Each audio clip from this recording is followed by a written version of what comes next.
welcome Nadija Afanasieva to this session, and also welcome to all of you to our session, not only you on-site participants, but also our YouTube viewers. One information to add, because of the last moments and last comments we have got personally from some of you. The thing is, if you would like to comment in this session, please get on YouTube, log in with your own Google account and place your comments in the live chat section. But yes, obviously regarding you on-site participants, you're very welcome to place the questions at the Q&A right on the spot with your microphones. And now, that was organizational stuff. We are starting the human capital and labor markets with Nadija, so the floor is yours.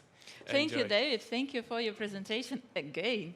And thank you for the refreshing start of the session. Yes, please relax and enjoy our session. I think you will have a very big pleasure to talk to our speakers and maybe to ask questions, because you can do it as well. Okay. I will think about it definitely, and I will also administer the questions online. So if you are texting with somebody in the chats, that will be me. And now I'm leaving, and the floor is yours. Thank you. Thank you. Thank you. So, dear colleagues, this is the very important session for us, which is named Human Capital and Labor Markets. For Ukraine, it was the second priority, the second thematic priority during the presidency, and also Ukraine from 2020, in the face of the Ministry of Education and Science, is the part of the priority area 9 of the Danube strategy on people and skills. So that is why we are very proud to have this session, to have this very special session for us, and to have so distinguished speakers online and on site as well. So I would like to pass the floor to our first speaker, who is the part of the Priority Area 9, the coordination team of the Priority Area 9 of Ukraine, Ms. Iryna Shumik, who is the head of the Directorate of Vocational Education and Training, the Ministry of Education and Science of Ukraine. Please, Iryna, the floor is yours. Good day, dear colleagues. It's a big honor to be present here from Ukraine, but that's also a huge challenge for us when we understand that our people, our colleagues, and our families are under attacks. And you know that maybe that sounds strange, but today in the morning, one more school in Ukraine was destroyed in Zaporizhia region, and that was school actually for special children. That was a specific school, and thanks God that we have evacuated children and teachers earlier, and they are all safe. But of course, in such conditions, very hard to continue our work in normal way, and you know, actually that was a huge challenge for us, how to organize education in Ukraine after war has started. Because Ukraine wants to build new system of education, we want to have a well-skilled workforce, and we understand that we need to conduct such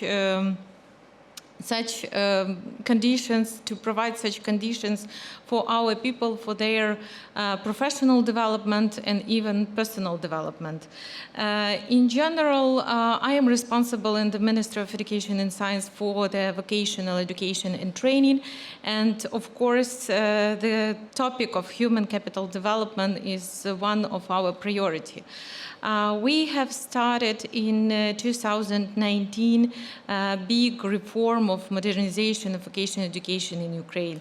Of course, this reform was like supplementary to the huge reform of secondary education, which is called New Ukrainian School. And the main idea of this reform to provide new standards, actually all standards which will be based on competency approach, and we want to provide for our children such education for their further development and success, and of course for them to be happy. And first challenge that we faced too, it was COVID-19, And of course, if we have managed somehow in the sphere of secondary education and higher education with different platforms of digital learning, but for vocational education that was very hard, because you know each skill should be provided with face-to-face learning. You cannot learn how to bake maybe some cake or how to do some work with welding equipment without practice. And we have started to think how to be with all the things, and also decided to choose digital sphere for us, but we understand that for vocational education that's much harder, and we need a lot of different equipment and also software for providing simulators or maybe different additional learning materials and learning equipment. What we have right now since the war has started, actually every our ideas that we have, that I have mentioned before, they were ruined, and we need to start from scratch. Of course, COVID experience helped us a lot because we had some materials in digital, but that's not enough just to have material. For providing educational process, you need to have teacher, you need to have pupil or student, and of course you need to have learning materials. And right now, with the war, we have problems with teachers, with students, because a lot of them, they were forced to leave their houses, to go to another regions inside Ukraine or maybe abroad. And a lot of our educational institutions faced with all these challenges. I maybe will announce some numbers, what we have right now in the sphere of vocational education, according to our statistics, according to our data, which we have right now. 70 vocational institutions were destroyed during the war, and more than 100 was damaged. But we decided that we need to continue educational process. Maybe you remember that first 2 weeks of war, that was like some pause in educational process, but we understand that that's important to continue in those mode, in those way which are possible for each school, maybe for each university. And we have decided that for the end of school year 2021-2022, it will be distance mode of learning. But during the summer, we understand that we can change something to provide more efficient services, educational services to our students, to our pupils, and we propose to our schools at each level of education, in each sector of education, different modes. For example, in those regions where we have like the stable situation, where we have shelters, where it's possible to organize face-to-face learning, we continue this way, because we understand that that's very important for the quality of education, for the further competencies and qualifications which will be gained through the educational process.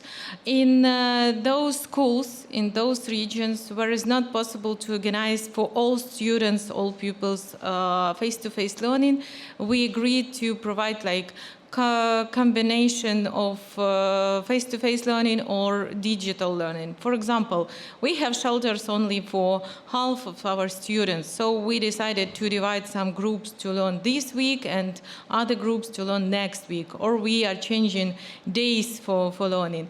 That's very challenging also for very young children, because they want to be at school. That's necessary for them to be in social, to communicate with their friends, with the teacher. And of course, for them, we are doing we prioritize to provide such lessons, such learning for them.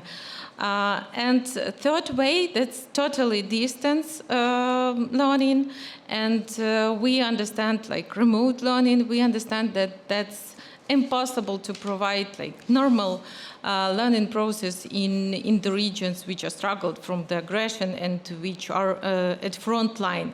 So they are learning distantly. Some of schools were displaced, relocated to other regions. We have different cities, brotherhoods, so we have the same one situation with schools, universities in Ukraine. So some universities from western part, they are welcoming other vocational or universities or schools from eastern part. And that's amazing because we see how they help each other and how they are working to provide real good level of educational services.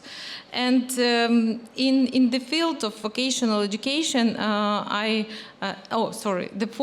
fourth way, that's international Ukrainian school. So we understand that that's also important for all our students and pupils which forced to be abroad, also to provide Ukrainian education. And we have such distance school, and every student, every pupil from any country could join this school and also could receive such educational services in Ukrainian and according to Ukrainian curriculum.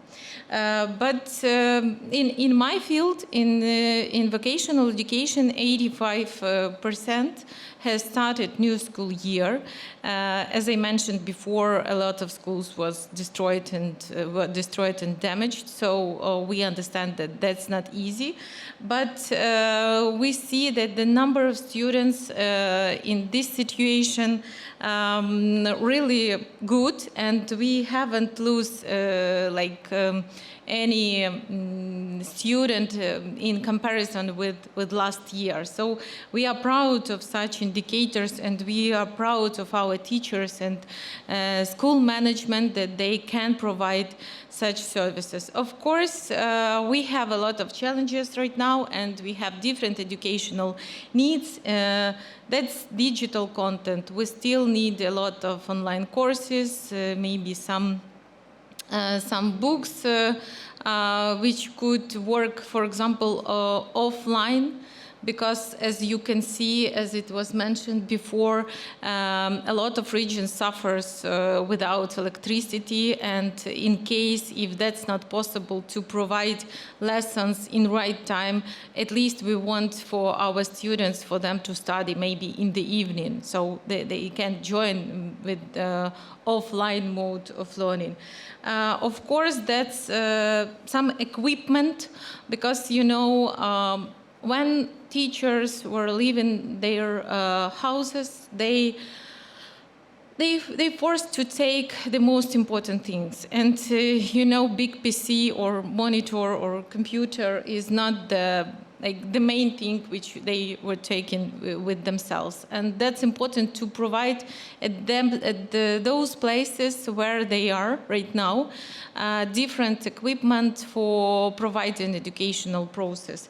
And for students also, because in some families it could be only one laptop for 2 or 3 kids, and that's important, how to divide time of learning for these pupils, for these children. As for labor market and human capital development, we also understand that we have big needs in well-skilled and also quick skilled workers, because we have some demand in the sphere for construction right now, and we understand that in the nearest future after war this demand will rise, and that's like obvious situation, because Ukraine will rebuild, and for the further reconstruction we will need a lot of new workers. And of course the question of unemployment, because when you are leaving your home you also live in your work, and some businesses were closed, and some businesses also relocated, and it's not it's impossible actually to guarantee that all workers will go with business too. So it's impossible to provide such services in such big country as Ukraine. You know, we have 25 regions, more than 600,000 kilometers. So we are a huge country.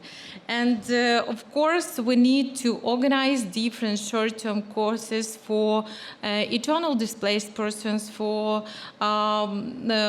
unemployment people, and for this also that's important to analyze regional labor market, to understand which workers are in big demand right now at the markets.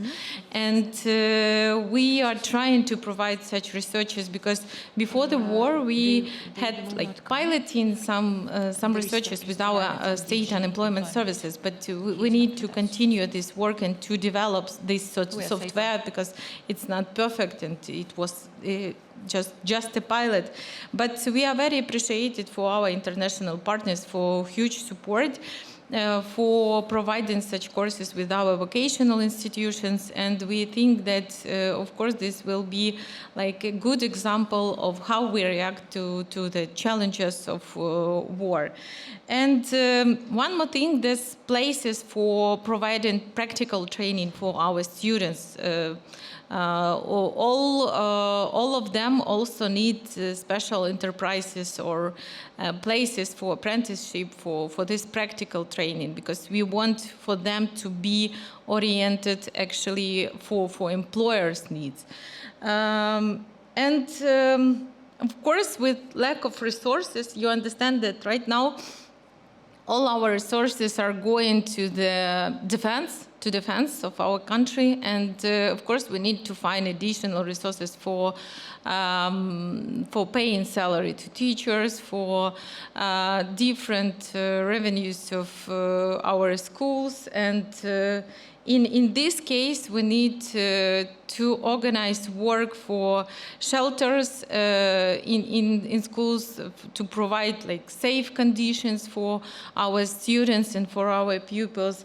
And not maybe the main one topic for right now, but of course we are looking to the future. We understand that we also will need a lot of funds and support in further reconstruction and rebuilding of our educational institutions. I'm sorry, I can maybe I am with a lot of time, but we are trying to do everything which in our which we can, and of course we are very appreciated for those support from European Union, for understanding from different programs of supporting like emergency needs for schools, for vocational schools, for universities, but also for people, for our students, for our pupils, and of course of teachers.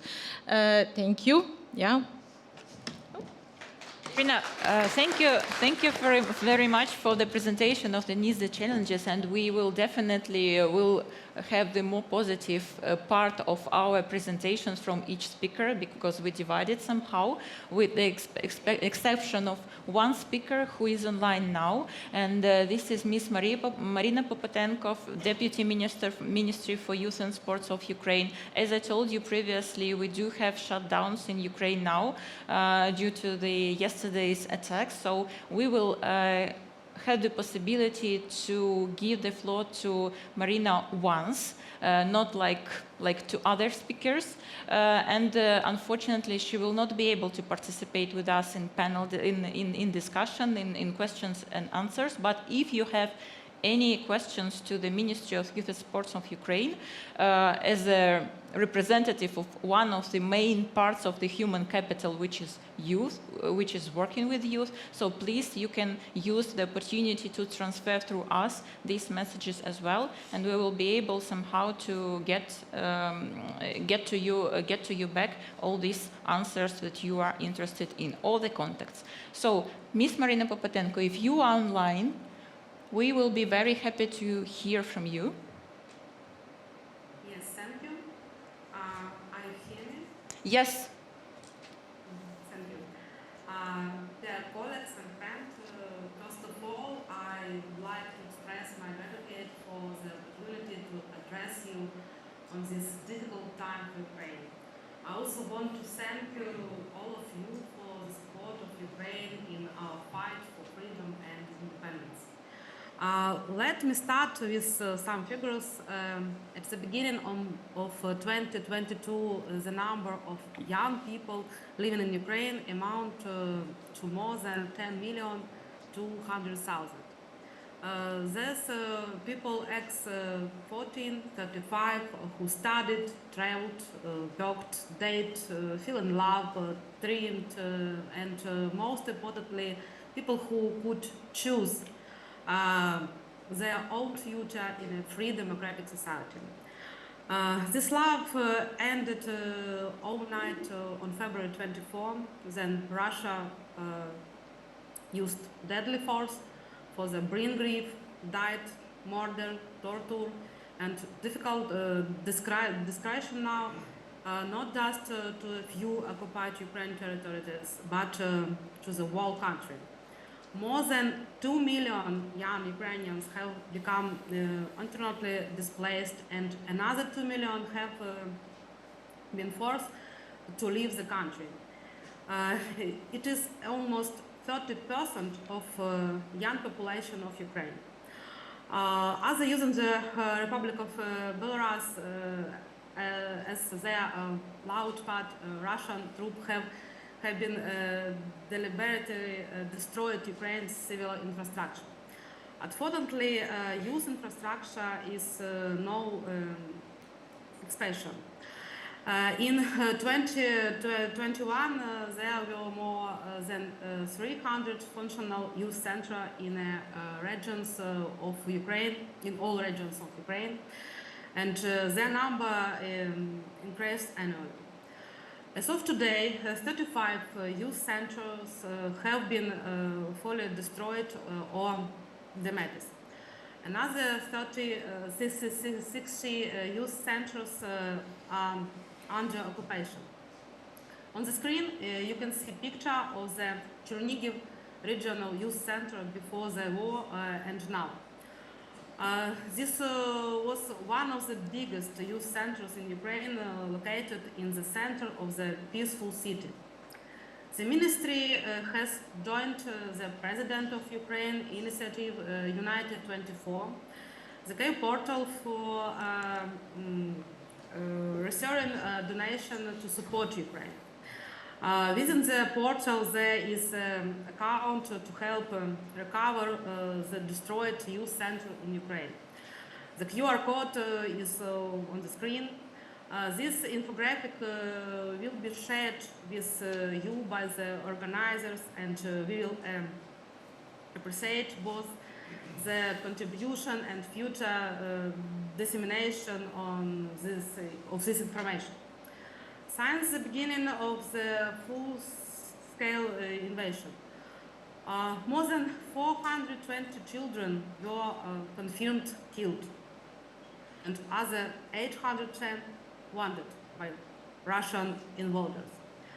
As these conversational preliminary figures are shocked, but we also have information about hundreds of dead and captured youth activists and representatives of youth NGO.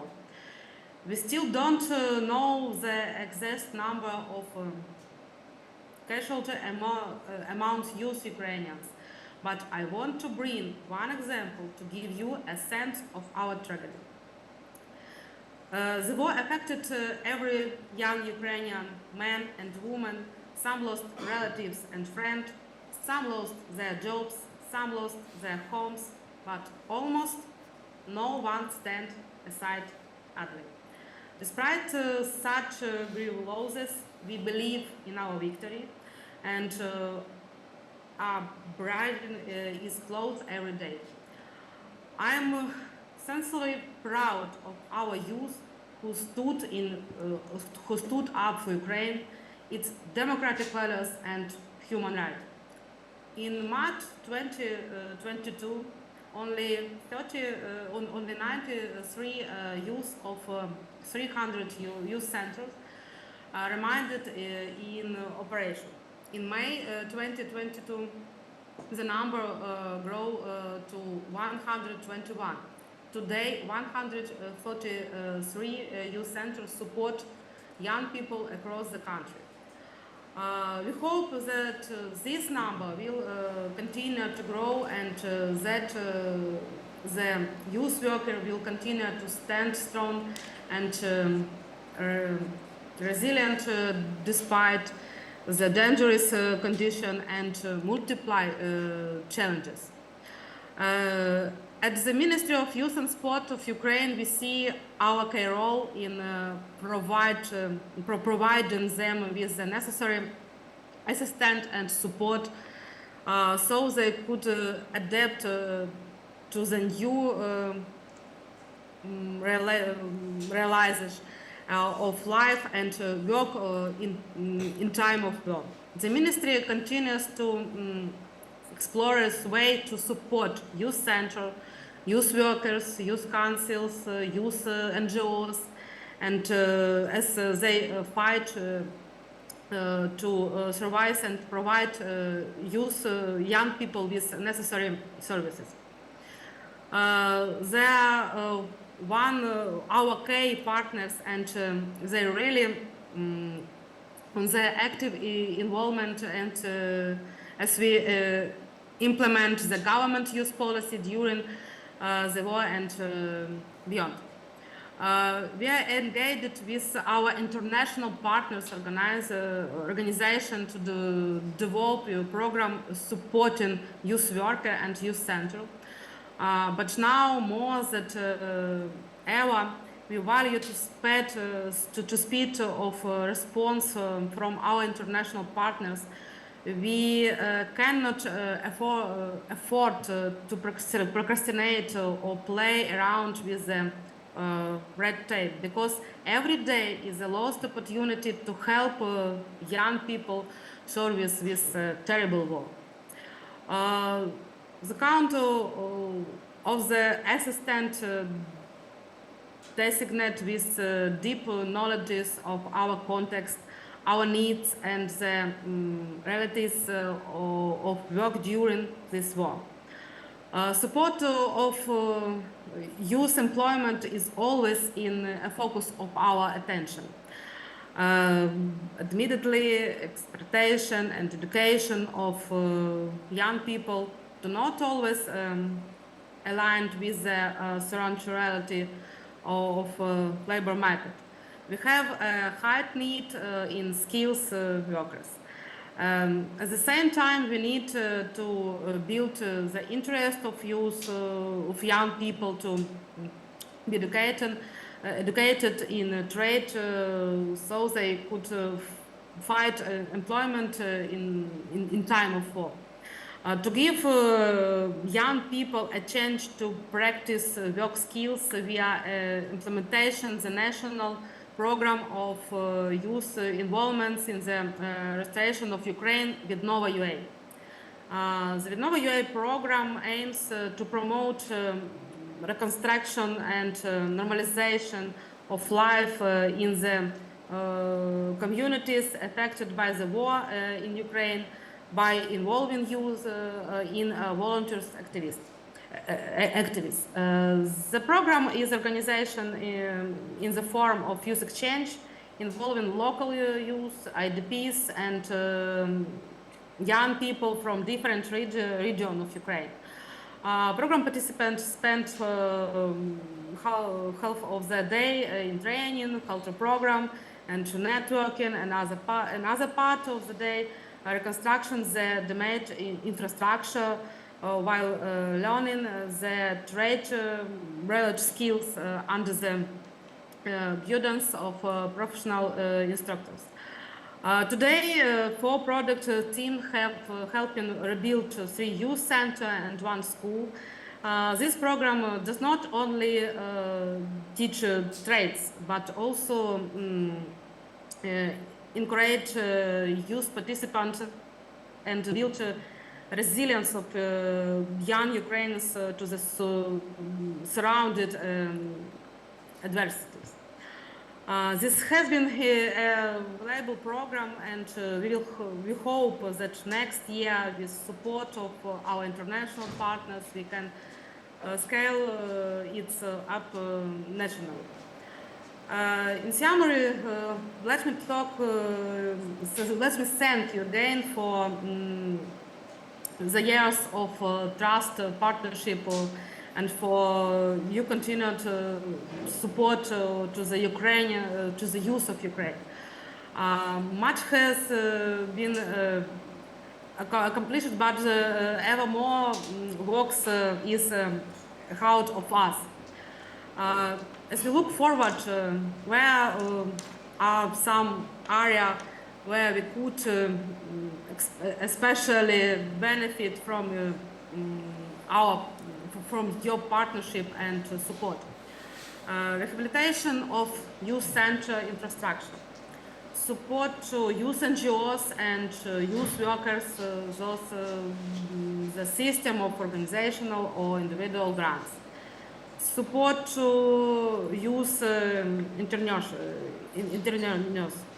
Support to youth people forced to leave Ukraine as they adjust to the new culture and workforce abroad, learn new language, and prepare to return to Ukraine.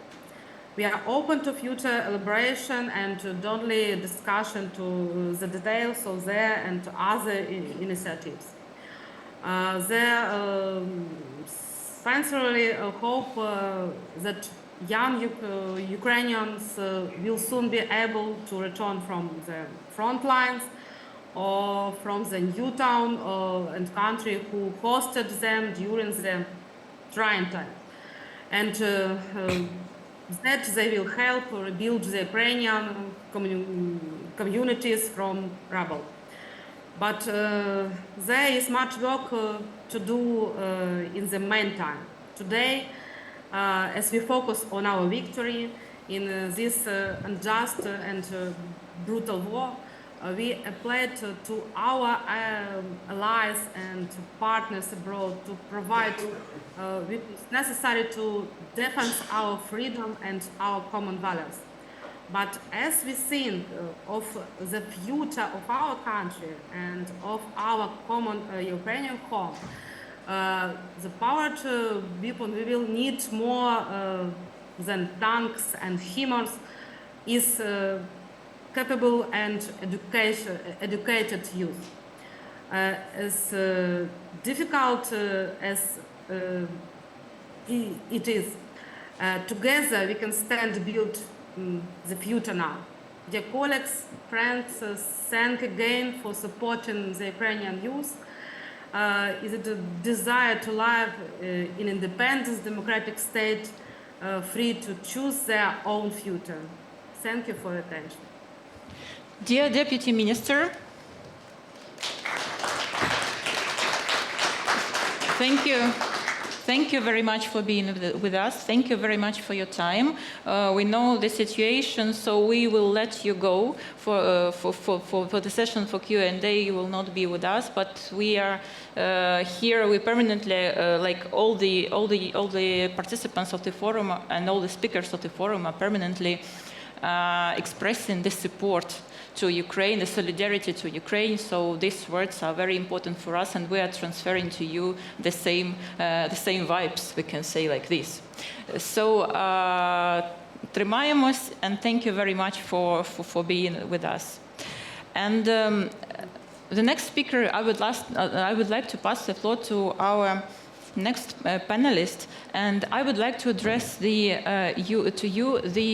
question about the challenges. What are the challenges from your perspective? So, Ms. Erja Kaikkonen, Head of the Policy and Public Outreach Department, European Training Foundation. Please, the floor is yours for challenges. Thank you very much. Thank you very much. First of all, I don't know if the presentation is up. Yes. Okay, well, it's my picture, but thank you very much. First of all, I'd like to express on behalf of the whole European Training Foundation our solidarity with the Ukrainian people, and our thoughts are with you every day. I hope you know that, and our colleagues in Ukraine especially. I would also like to thank the organizers for having organized this event in these difficult conditions, and especially thank you to the Ukrainian presidency, to Slovenia and to Slovakia for organizing this event. Thank you. The ETF has a very long-standing relationship with Ukraine and with other partners in the Danube region in our ETF partner countries, and we are especially happy to have received the European Council confirmation of Ukraine and Moldova as EU candidate countries, and we remain at their disposal to help with the enlargement process, as we have done with other Western Balkan countries and other candidate countries, especially when it comes to the reaching the acquis and the Chapter 26 on education. So that's for the start. Now the challenges and priorities, as you asked. The ETF works on human capital development from three perspectives, and we have a very regular cooperation with the Danube region under the priority area 9, as you know, and we look at human capital development from the three different perspectives. First, one is the demand side, which addresses the needs for human capital from the labor market side and the trends that need to be considered. The second is the provision side, which deals with how education and training systems are providing skills and how the systems function in a lifelong learning perspective and how they cooperate and learn from each other. And the third one is the role of private sector and civil society to support human capital development as such. Oh, sorry, that was the wrong direction. All right. So we welcome very much also the European Commission's announcement that the year 2023 will be the European Year of Skills, and the focus on reskilling and upskilling to address the lack of workers, working-age adults, and with the right skills to empower individuals to fully participate in the labor market, society, and democracy. At the same time, the SME sector will be helped to mitigate increasing labor shortages in sectors such as computer and electronic equipment, manufacturing and services, and the care sector. All this is in line with the principles of the European Pillar for Social Rights that are also key in the ETF work. And I would also like to mention the European Agenda for Adult Learning 2021 to 2030 and the EU Skills Agenda to address skills mismatches at secondary and higher education levels. And these are the documents that guide the ETF work on human capital development. In terms of priorities and challenges, I would like to mention 4 categories. The first one is to improve the framework for school to work transition support by providing career guidance and opportunities to gain first work experience. And this includes, for example, the youth guarantee. And vocational education and training is particularly well suited to support the transitions of individuals from school to work, as well as for upskilling and reskilling of young adults. The second category is improving education quality, inclusion, and its relevance to labor market needs in light of digital and green transitions, migration and shifting demographics, and also vulnerable groups. And one of the strategic priorities of the ETF is to accompany partner countries in the change process towards inclusive, by design, lifelong learning systems that support the skilling requirements of fair, green, and digital transitions. This means a stronger focus on green and digital transitions as a key driver for system change and for opening up education and training systems. The third category is focus on competencies for a sustainable and entrepreneurial economy and in VET, especially focus on technology, sectoral and cross-sectoral skills programs. And the fourth category is to support for the development of national data collection processes, then synthesis and data usage for evidence-based policymaking on education skills development and employability. A few words, if I may, also on our support to Ukraine. As we said in the beginning, I said we have a long-standing relationship with Ukraine, and we have shifted our work priorities this year. As soon as the Russian aggression of Ukraine happened, we had to change our work program, and we started with an emergency support package to the Ukrainian authorities and the Ukrainian people. And I would just like to, there's a list and there are links. I don't know if it's possible to access the links from the presentation or put them in the chat, but just a few highlights. And one of them is a resource hub for people fleeing the war in Ukraine, looking for continuing their education, work, and recognition. So it's the third bullet point in the presentation. And this is a resource hub for both Ukrainian citizens looking for jobs in Europe and also looking for information on general education, VET, higher education, upskilling and reskilling, and language training. And there is also a box or a resource for information for EU member states, authorities, schools, colleges, universities, and employers in the EU, with information on the education system and links to qualifications, occupational and education standards, programs, and databases of credentials, and information on the labor market on migration in Ukraine. Then there we have also a weekly, it's on our website, a weekly analysis of the invasion of Ukraine with some data on the impact on human capital and education, including on access to training and education, including on infrastructural losses, as well as on the impact on SMEs and so on. That is updated weekly, published on Mondays. And we have also a pilot we have initiated, e-learning and skills development to rebuild Ukraine. So the aim is to collect and adapt professional short modules and other e-learning sources from the EU and EU neighboring countries, which will give Ukrainian learners the opportunity to enroll in high-quality vocational e-learning, reskilling, and upskilling courses. And the initial phase has focused especially on the priority areas of energy efficiency, construction and restoration, and green energy. And we have a dedicated email address if you have any inputs to, for example, the resource hub. So if there is missing information or your country has not contributed, please do have a look and send us an email. A few examples just on the ETF work on the Danube region. I would like to share with you for example, these are just examples. There's quite a lot of work that we do under Priority Area 9, but we have studies on career guidance systems and on platform work in the countries of the Danube region at country and regional level. We work on youth, like supporting the preparation of the EU Youth Guarantee implementation in the Western Balkan countries to address the higher number of needs, persons who are not in education or training. And young people through employment or training, internship, apprenticeship offers for 4 months after school or unemployment. Another example, as you are very well aware of, probably at the ETF Centers of VET Excellence, there was an online meeting last year to foster dialogue and exchange and allow for co-creation of knowledge and green skills development, apprenticeships, models, and others. And with this, I would like to thank you and look forward to a fruitful discussion. I'll just drop my glasses. Thank you. Erja, thank you very much for your input. We will come back to you with another round of the questions. And it's my pleasure to present also our next speaker, Mr. Professor Zdravko Kačič, Rector University of Maribor, the incumbent president of the Danube Rectors Conference. So please, Professor Kačič, the same question to you about the challenges. What do we have in the region concerning the human resources and labor market from the perspective of the University of Maribor?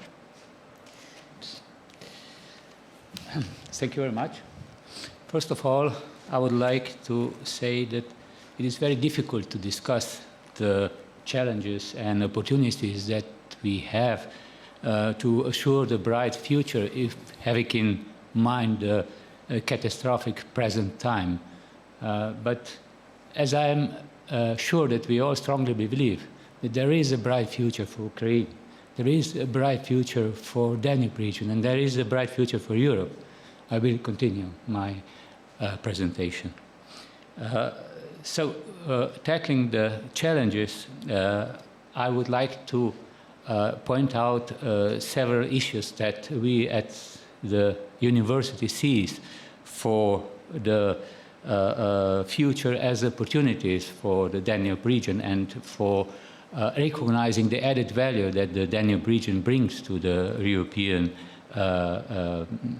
space. So I will address this in 5 different points.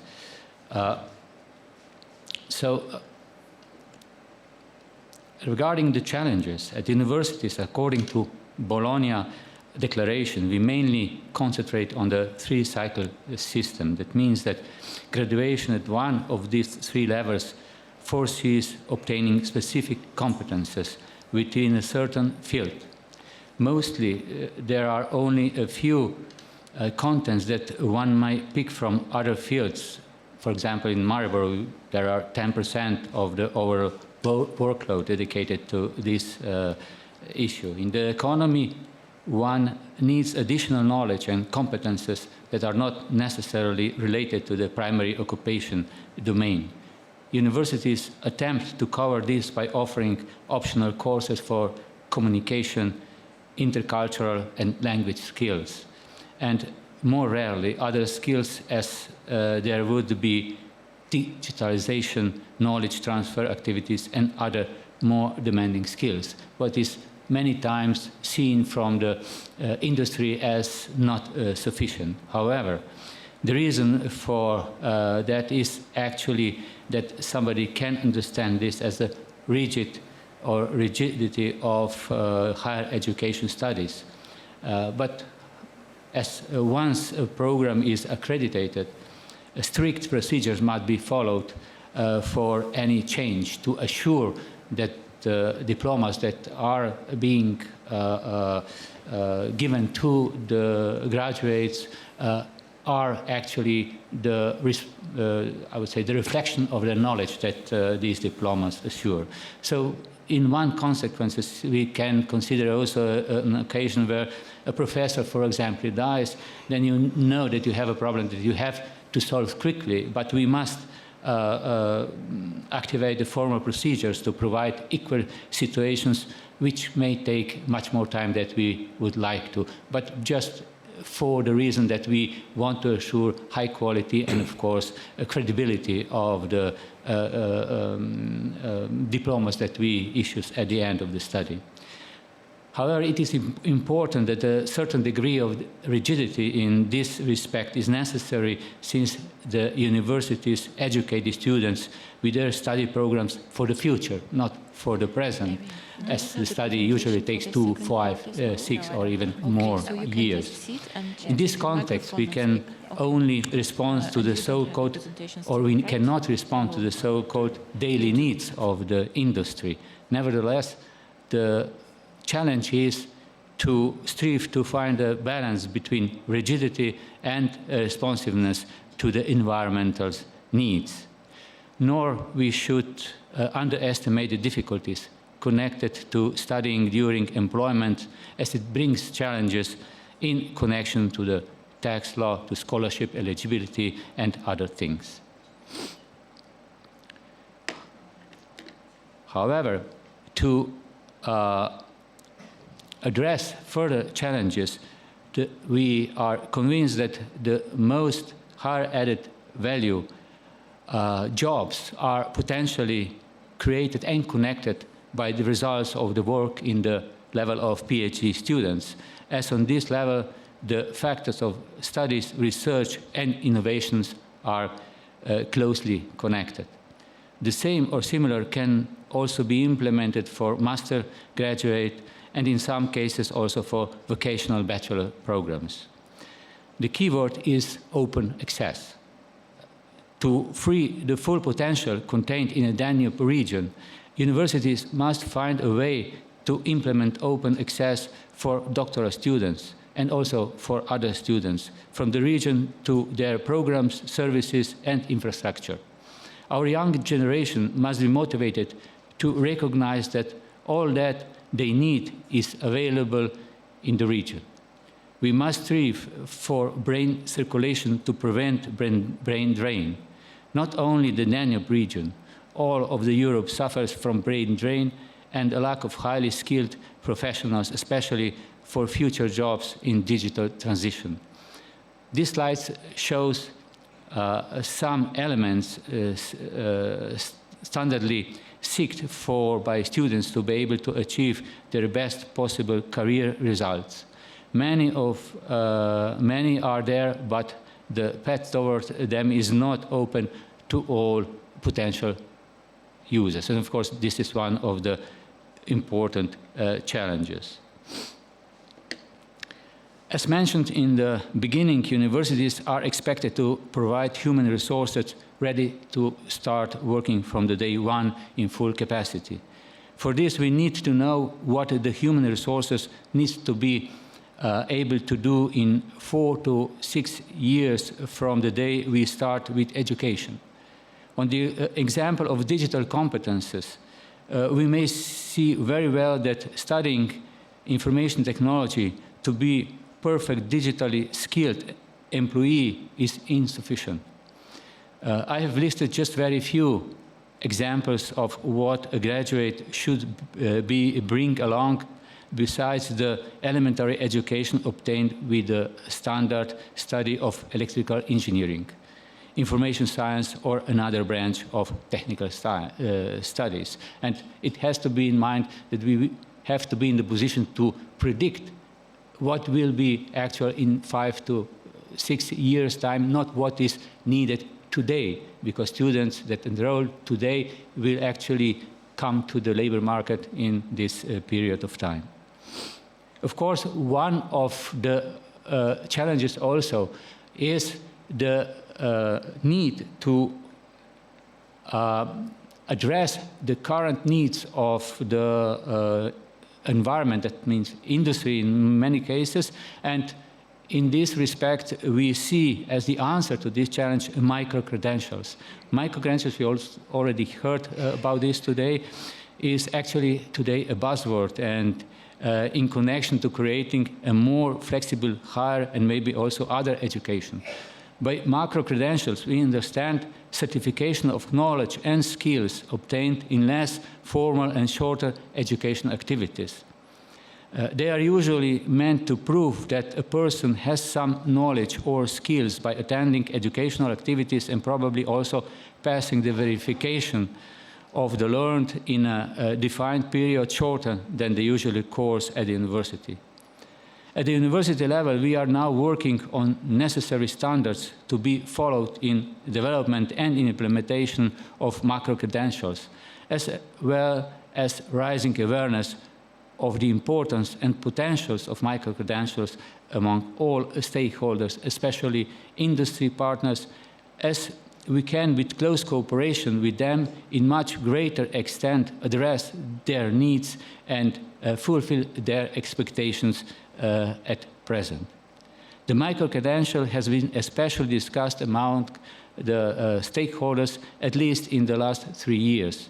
Still, several questions remain unanswered, and the challenge, of course, is to dialogue with the stakeholders to find the necessary answers and to implement micro-credentials in their full potential.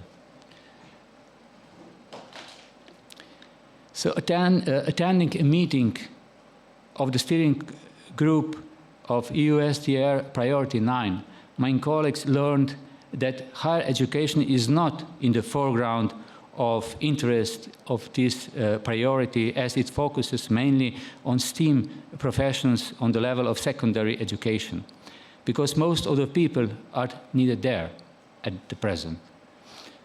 I can understand this understanding, but I have to mention that the base for almost all jobs in the field of STEAM are coming from the innovation and technology development created at or in cooperation with basic or modern, often applied research done by the university staff that is, by definition, higher educated. In the USA and other parts of Europe, this added value of higher education, even if seen only from the view of STEAM profession, was recognized some time ago. By setting a Danube policy on the level of secondary education, we will have excellent and highly trained staff for the world-leading companies usually situated outside the Danube region, except maybe for manufacturing and assembling activities. The real motors of economic growth from innovation and knowledge will go to the centers of innovation outside the Danube region. Thus, the policy of Danube region must be first to provide suitable conditions for those who have the potential to create jobs, for the others who want to work less demanding for a higher salary with technological and smart support developed by the less numerous but highly added value, higher educated human resources. Teachers in secondary schools are educated at universities. I am director of a university and can speak for a university alone, of course. We are talking about knowledge society as a goal toward which the Europe strives. Talking about the knowledge society, we are talking about the new knowledge the society can generate to remain competitive on a global level. However, it seems to me that the policy level in the Danube region may not emphasize enough the potential of the higher education area for solving the problems met at the secondary education level. Having in mind the new upcoming technologies like fifth generation communication, autonomous devices and vehicles, artificial intelligence, and Industry 4.0, which will significantly shake up and change the labor market and set significantly higher conditions for even entering the labor market, it is even more important to understand the crucial role of higher education. That is why it is essential that several EU member states set in their development strategy the goal by 2030 that at least 50% of the population under the age of 34 will have at least one experience of higher education. It is also essential to understand that the European university initiatives, as a major project of the third decade of the Bologna reform, has one of its most important goals, the establishment of the European universities and European diploma to keep Europe globally competitive, preventing further brain drain from Europe, enabling brain circulation and brain gain. I strongly believe that this idea should be also present in the Danube region strategy foresight for the future job generation. Thank you very much.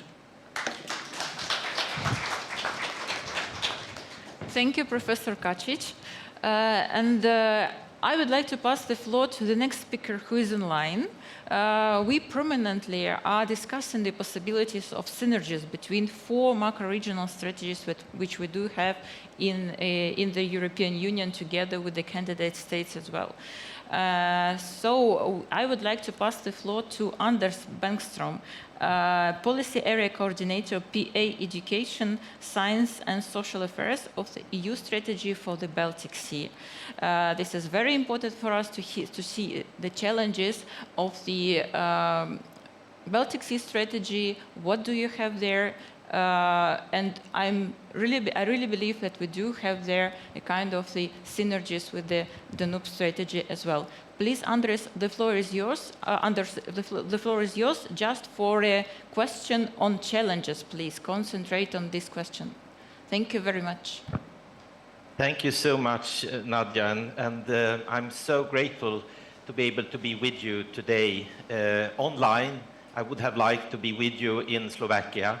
Let me start with also from our side, from the Baltic Sea region, to express our solidarity with the Ukrainian people. We stand by you, and starting on this topic, I can tell you that I'm very much listening today also, because we are planning from the Baltic Sea strategy to discuss how we can support Ukraine.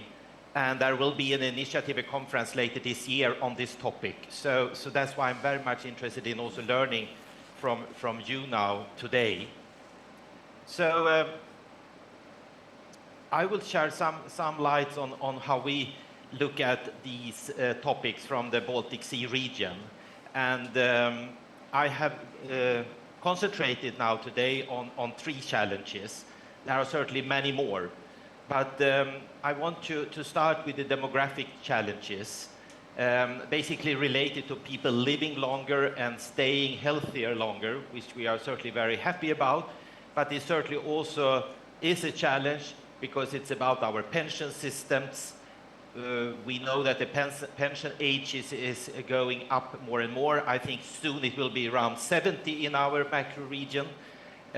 We also need to look at the questions of reskilling, upskilling, basically building a more solid educational system that also offer training education for people that are older and not just for our young people that are there in the around 20s. We also need to look at questions like ages. There is a problem already today with discrimination of older people on the labor market. And this is questions that we are discussing in all our Baltic Sea region countries, and we are also dealing with it within the framework of the EU strategy for the Baltic Sea region. The other topic and the challenge I would like to mention is the integration of migrants. There has been a high inflow of migrants since 2015, and some of the countries in the region also from before. And there is a challenge to basically enter the labor market. There are very few non-qualified jobs in our region. There is also certainly about integration in the society as a whole. If you look at a country like Sweden, where I come from, a little bit more than 20% of the population in the country is not born in the country. So certainly there is challenges related to integrating people, and we need to be better on that. We need to learn from each other, and I'm sure this is also an area where we can work closer with colleagues in the Danube region. The third one, many of the speakers before has touched upon, the skill shortage. Partly it's because of the educational systems that are not able to deliver the needed competencies. We heard from the previous speaker about also this with need of brain circulation instead of the brain drain. We talked about issues like digital competencies. We talked about also STEAM.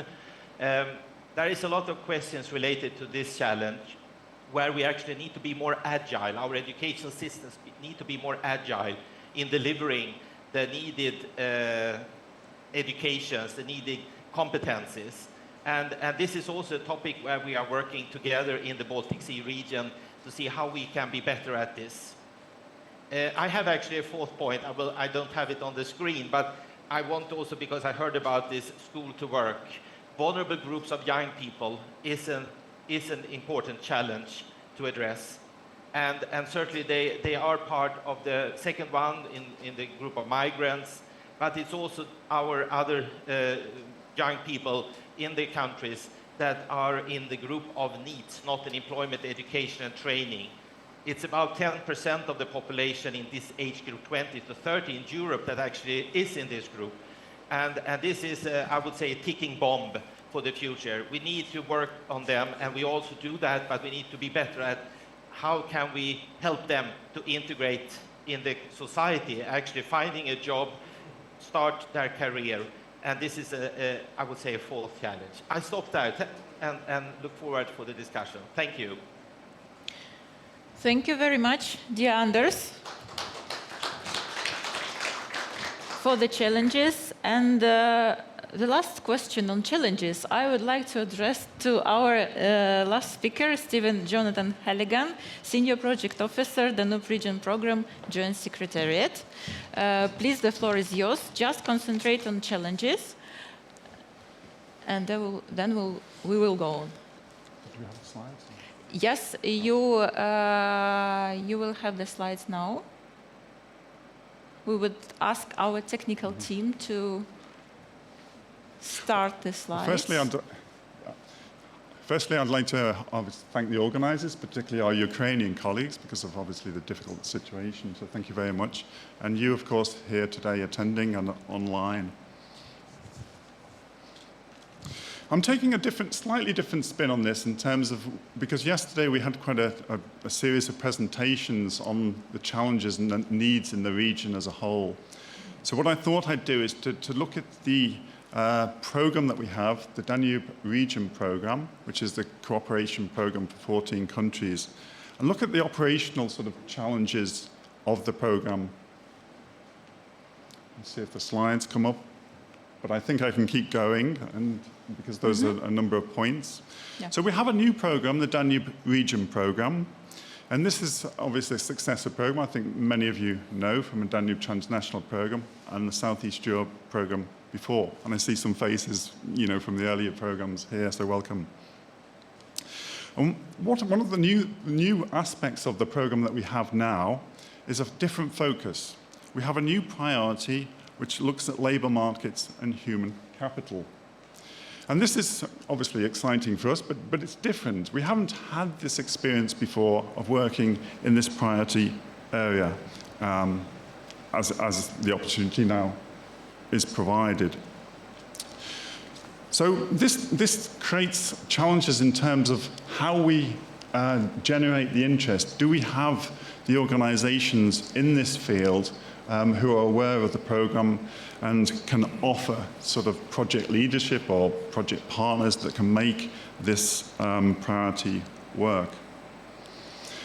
It's a new priority, as I say, and therefore we have to get the information out there about the sort of focus areas and the particular specific objectives.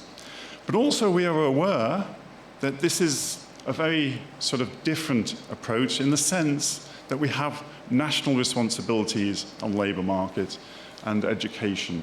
And there are sensitivities around this. So it's a slightly different way of working for a transnational programme. What we need to do is to create synergies. So when we have projects working on labour markets and human capital, we need that they operate within their context, so that there's the national link-in.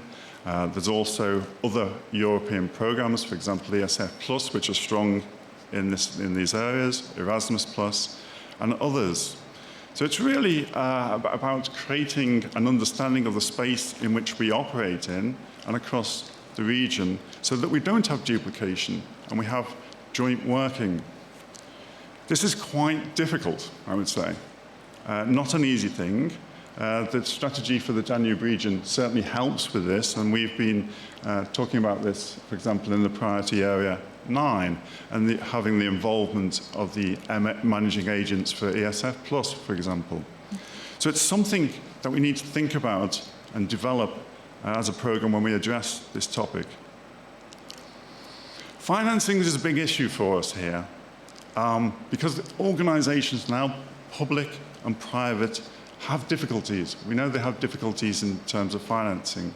We know we have co-financing to provide at a rate of 20%. It may be that some organisations now, public and private, will say, no, we can't do it at the moment.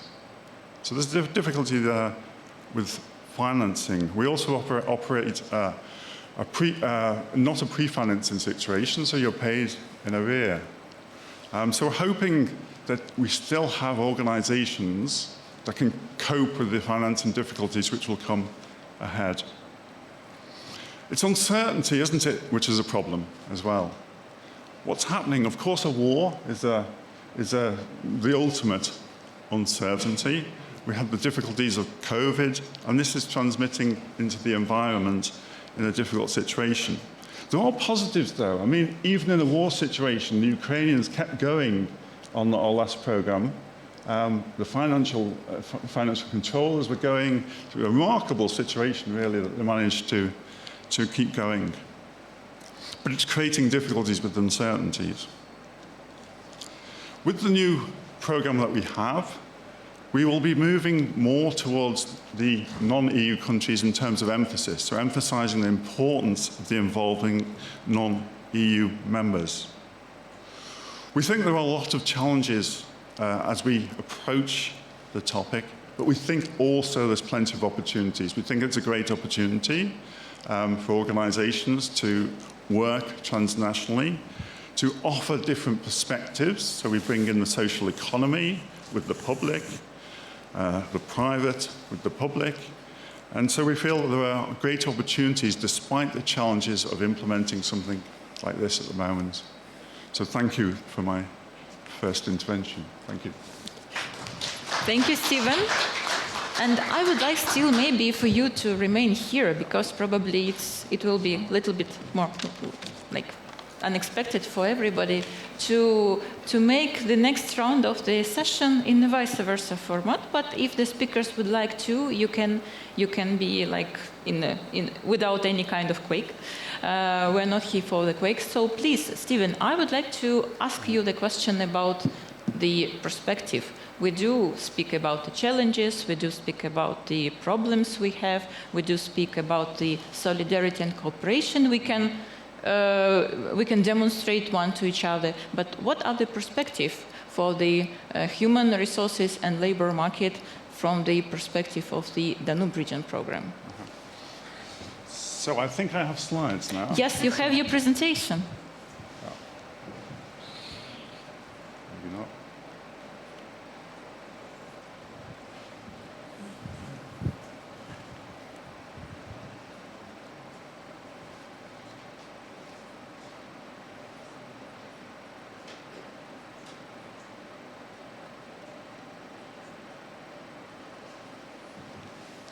Okay, so we have slides. So I should sort of emphasize here that these are the focus areas. So we're looking here in terms of accessible, inclusive, and effective labour markets. We're looking particularly at the integration of vulnerable groups. So we heard this mentioned in the last presentation about vulnerable groups into the labour market. And we're looking at a territorial position here, as well as the individual perspective. So we're looking at regions which have high levels of proportions of disadvantage. The second focus area is around skilled labour. So retaining skilled labour. We heard about brain drain from previous presenters. So this is a particular focus area. And developing this sustainable migration pattern, which is devastating for small settlements and parts of the region. The third focus area is looking at the employment support bodies themselves, looking within the Danube region in terms of the information that we have, in terms of the coordination and the training that is available for these organizations across the Danube region. This will include training and developing in other areas such as social economy, which we think is increasingly important for the provision of services. So we see the space developing for the social economy, and this is becoming increasingly legally recognized. So for example, in Serbia, I think in March of this year, there are sort of legal provisions made for the social economy. So this provides some more space for provision of services.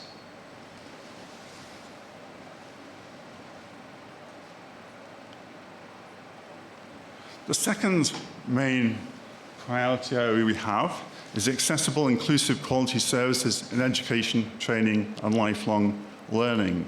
Again, a key focus on disadvantaged learners, developing new programs, models, practical tools and materials on a joint basis within the region. Second focus area is around education policy and advancing education and policy reform, but looking at maximizing the knowledge and the skills that are out there. We know there are super institutions, education institutions, vocational education and training providers out there. So we know there's a good base to work from that can be moved around the area. I'm talking about the Danube region area. And thirdly, we're looking at inclusive vocational education and training and lifelong learning. So looking at the ways in which it's working at the moment and trying to improve this in terms of its inclusiveness, and recognizing also lifelong learning as something which can help with things like demographics. As we have this aging population, can we create a system which continually educates people and allows for elderly workers to come back into the market? So these are our sort of recognition of some of the needs and challenges within the area and how we will focus on these and provide activities and projects to address it. Thank you. Thank you very much, Stephen, for these issues. I just want to remind to all our participants that yesterday we had a big session where we represented DTP objectives. So you can just move to the yesterday's recordings and once again to see the information. As well, we have the web page of the Danube Region program, which is also accessible and all the information is there. And also we have the national contact points in each country of the Danube strategy where you can ask the additional information you need to have from the Danube Region program. Thank you very much, Stephen. And I would like to pass the same question to our online speaker, to Anders. Anders, we discussed the challenges and what are the perspectives of cooperation between macro-regional strategies in terms of education, human capital, and labor market. Thank you so much to be back again. I also like to follow Stephen here, because I think it is also time to talk a little bit about what do we bring to the table in Europe? What do macro-regional strategies contribute with? Because certainly we heard now about the Danube Interreg program, and I think it's important to see that actually macro-regional strategy has the potential to become powerful tools to address the complex societal challenges we have in Europe today. These are also, the macro-regional strategies are a framework where we actually can gather stakeholders cross-sectorial, transnational and multi-level to jointly create solutions to complex societal challenges. And this is the only format in Europe today where we have this approach. And this is certainly designed to be able to address these complex societal challenges that we already talked about now in the previous part of this conference. And I would say that the most effective implementation format so far is the so-called policy action processes, or the flagships. They are basically the platforms for collaboration where we can invite stakeholders to do this jointly, developing the targeted solutions that we need, and where they can share experiences and also to engage in policy dialogues. This is where we can mix the funding between the Interreg programs and the mainstream programs. For example, ESF Plus now, when we talk about this topic, where we can mix Erasmus Plus and different funding sources in one joint process. So I think that is important to highlight now when we talk about what is the strength with our concept in the macro-regional strategy, something we share across all 4 macro-regional strategies. Coming to the topics of today, we are working in a couple of flagships in the Baltic Sea region. We have one that is now being developed on the economy of well-being of people, where we are working on health education, social innovation, and sustainable working life. As you hear, it's very much topics that is related to European Social Fund Plus and their Social Innovation Plus programs, but certainly it could very well be also the Interreg programs. But this is also a joint effort that we do together with our colleagues in policy area health. So we have a specific policy area on health issues that work together with the one that I coordinate, policy area education. I already touched upon this vulnerable groups of young people, and we have a specific flagship working with this, that are addressing the vulnerable groups of young people with challenges related to early school leaving and this long-term unemployment. This is very effective, and we have been working with this flagship since 2014.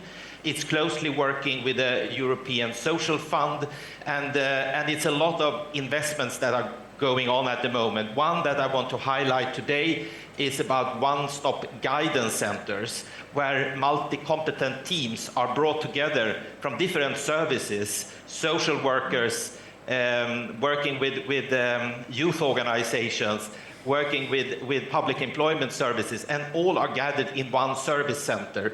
This is something we are now developing in the Baltic Sea region.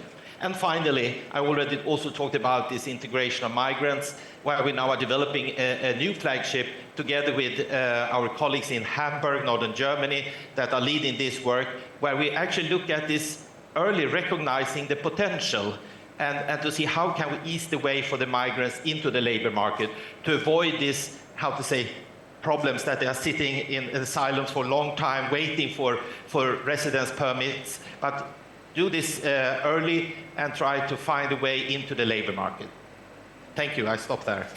Thank you, Anders. And the same question I would like to address to our next speaker, Erja. What do you think about the perspective of cooperation from the terms of ETF, the needs for cooperation or the possibilities for cooperation? Thank you very much. One of ETF priorities on skills development is to help make change a reality by supporting countries and stakeholders to build strong and solid partnerships across different sectors of the economy. So this means engaging with a broader range of stakeholders, companies, communities, training providers, and civil society organizations, and focusing on priority sectors that are strategic as regards the sectors that we have spoken about today quite a lot, greening, digitalization, and inclusion, including youth, women, minority groups, and other vulnerable groups that we have also spoken about. In particular, it's important to build change in strong cooperation with all our partners in the Danube region and elsewhere to ensure impact-driven policies. It is also important to increase the capacities of public employment services and wide partnerships with schools, private sector and youth organizations for enabling school-to-work transition and fighting youth joblessness, as we have also heard many times today, so we agree very much. The partnerships and cooperation also contribute to developing intelligence on skills demand, labor market trends, skills mismatches, new forms of employment, including platform work, which is increasing significantly, and potential impact on skills development and employment. It is also important to cooperate and have solid partnerships in the Danube region to improve monitoring and evaluation of programs and policies, and to refocus on most effective approaches for upskilling, reskilling, employment, and social inclusion. So, thank you. Thank you, Erja. And the same question to Professor Kačič from the perspective of the Danube Rectors Conference. What are the perspectives for cooperation? What are the needs for cooperation? And what are the possibilities for cooperation? Thank you very much for all these questions. I hope to answer half of them, but nevertheless, I'm very happy to see that most of, or all of us has address the same challenges, of course, each from different perspectives, but is a sign that we are aware of all the dimensions of these challenges, and of course, as a society, we are addressing them as a whole. Universities are very much aware of the challenges that we have on our field, and we are constantly asking or checking the added value that the cooperation within the Danube region, within the Europe, actually brings. And we are convinced that without addressing these challenges in cooperation, there is actually no other way to go. So we are very active in increasing the awareness of these possibilities within the academic community, also within the local communities, due to the fact that we recognize that this awareness is not yet on the level that would be needed to actually address then the added value and all the benefits that we would have.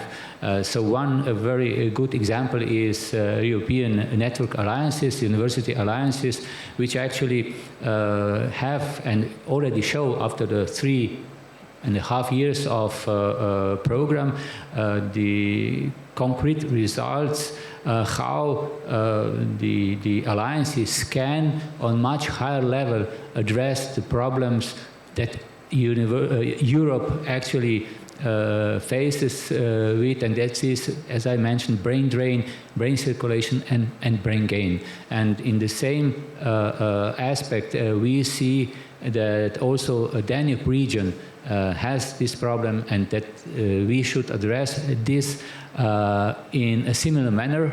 And Danube Rectors Conference also issued several such activities where we try to address these problems in a similar way, but of course there are no such strong instruments to do this. Nevertheless, there are activities that go in this direction, and what we feel today, and maybe one of the major answers to your question, is that it is necessary that the awareness of potentials of the Danube region is much more present on the local, that's national political level, and has also a bigger support to all the activities that Danube strategy actually through all the priority areas addresses. And I think that this is one of the major problems that we have now for several years, and if we will succeed with all these activities to overcome this, then we will have much bigger chances and perspectives to fulfill all the to address all the potentials, and of course to come to this added value that this cooperation definitely has in the Danube region and in Europe as all.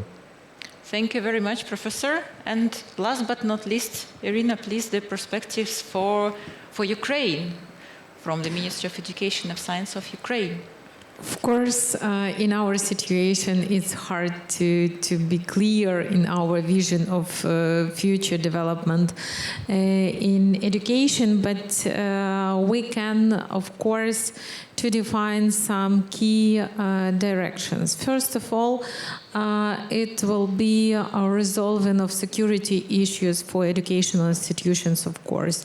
And the second one, of course, digitalization of educational process, and not just educational process. Also, we need to understand how we can digitalize different qualifications, because this is the main world trend in the forming of system of qualification. And of course, taking into account our efforts on EU integration, of course, that's important to make our system of qualification much easier and maybe understandable for further comparable with the European one, because this will be also the opportunity for our citizens to recognize our qualification in Europe, to find job and to be prosper even in another country. Of course, we will continue work inside country. We need definitely to develop new occupational standards, because we have a lot of them from Soviet Union past, and we understand how it's important to forget about skills mismatch in our country. And of course, after new occupational standards, we will work on educational standards. Also, we see big possibility for us, maybe for future development in micro-credentials. So we see that in these situations for Ukraine, that could be good opportunity to provide education and also different possibilities for future employment for our people. And we shouldn't forget about inclusive education, because we understand that this need will grow in the nearest future. And in this situation, we also should maybe pay more attention to adult education, because if we look for the system of Ukraine, like the main efforts, they are for young people and for initial education or initial bad education or higher education. But in general, we also understand how it's important for every person to be flexible at labor market and to find the way of further personal and professional development. So I think that will be our key issues for nearest future. Thank you very much. And now we have a rather tough session now. Like we are very close to the lunch, right? Yes. So I'm not responsible for to be like a kind of a block in your lunch, but I would like still to offer maybe the pool for 1 or 2 questions, if we can. Yes, I would say so. 1 or 2 questions are just fine, but we actually don't have any out of the online environment. So if you are here who would like to place a question, we have also a microphone for you so that everybody can hear you. Is there anybody with a question? Okay. Okay, we have that one. The mic is right next to you. Perfect. Thank you. András Eleni, European Economic and Social Council. Certainly, challenges must be addressed. Today and yesterday, we heard in majority about negative challenges. Of course, we have to act. However, let me link my question to some positive challenges. How can we address the following, just to name you a few? Strategic autonomy. What are the components of this strategic autonomy?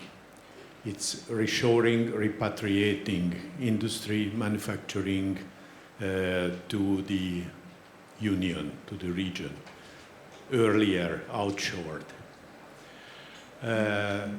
Marching out of quite a few industrial and business activity from Russia. New defense industries. Energy transition, new energetical technologies. Circular economy. It's a deviation from our habitual approach, new knowledge, new capacities. How will these, I'm saying, positive challenges influence our labor offer, both in terms of quantity, in skills, in mobility? How will it touch the brain drain? How will it motivate us for spatial, industrial, geo-allocation planning, etc., etc.? Maybe it's a little bit too wide, but I would like just to draw your attention to these types of challenges, what we have to address to. As you wish, depending on your specialty areas. Thank you. Anyone? Please, your speakers, anyone? Maybe just an example from Ukraine. Actually, when we have worked on preparation our Lugano plan, that was also interesting discussions. What will be the future sector for Ukraine, for the further development? And I know that's maybe like some mad idea, but I am telling that, of course, after war, it will, we hope, we expect a lot of different investors in Ukraine, and maybe Ukraine will be the next, like, Silicon Valley, for example. And And of course, we understand right now that we need to respond to such proposal. And just one example with one of the support from our Germany partners, we are providing different short courses for energy efficiency in construction. I am talking only about vocational education, like the worker specialities, the workers. And we see how, which response we have from the employers. So they are very interested in upskilling their workers on energy efficiency sector. So I am totally agree with you that if we are talking about the further reconstruction of Ukraine, that will be totally new Ukraine with new technologies, with new skills, and of course that's one more challenge for us how to respond for this situation. Maybe, hello? Mm-hmm. Yeah, maybe I can say a few words as well from the ETF perspective, because we very much agree with you that that the world is changing, and we live in a period of great transformation. We have multiple crises that face us, whether it's the pandemic or wars or aggressions, but also a huge digital transition that is going on at the same time as increasing energy cooperation needs, renewable energy discussions. So that has an impact on learning and the skills provision that we have to provide.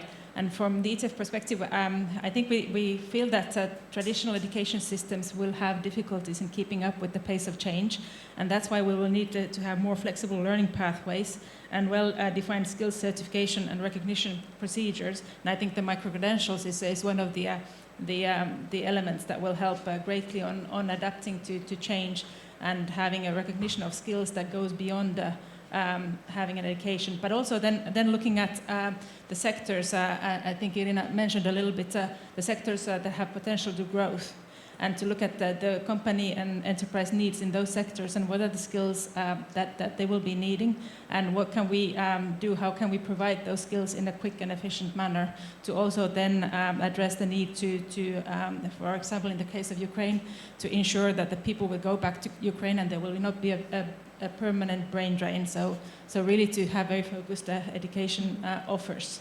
Thank you. Thank you, dear speakers.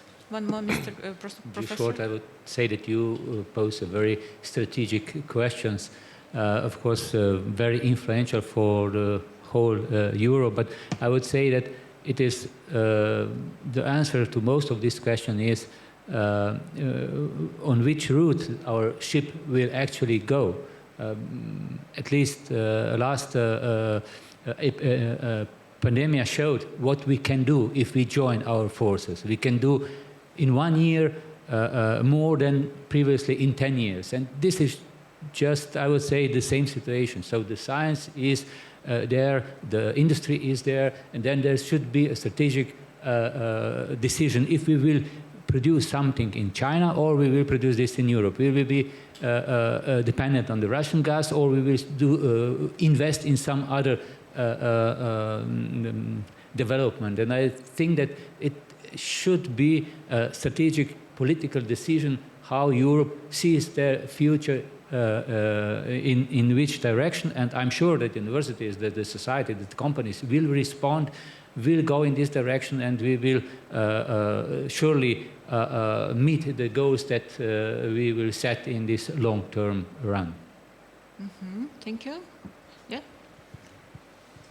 Yes, just I think it's a very useful set of questions to consider. For the Danube Region program, that certain aspects of a program like ours creates the framework for project ideas to come in and to react to what's happening. And in that sense, we have a number of the areas that you mentioned are within the program scope, and they're mentioned within the focus areas of the different priorities. I only mentioned 2 here today. So, for example, we do have the energy perspective, and we have circular economy, and we have industrial restructuring aspects written into the program. at the end of the day, we create that framework, and it's then up to the ideas, the creative, and those responsible bodies and organizations which can create the projects which can impact on these important questions. So we think we have a framework for parts of what you were saying, and there's a possibility to react to that. Thank you very much. Anders, if you are online, please, if you would like to reply somehow. Well, much have been said, but I think that for me, I see that our educational systems are in the focus here. They need to be, how to say, further developed, further more adaptive to changes, and able to deliver in a better way than have done so far. And I think that goes from young people's, the primary, secondary school, up to the adult education. So for me, it's very much linked to our educational systems. Thank you, Anders. And do we have any questions from online? Yes, since we are quite a tiny bit over time, I would like to ask all our respondents to just answer with a few key words or key phrases. But the question is, what would be the best working tool to diminish discrepancies between the EU and non-EU labor markets? But really with a quick keywords, please. Who would like to start?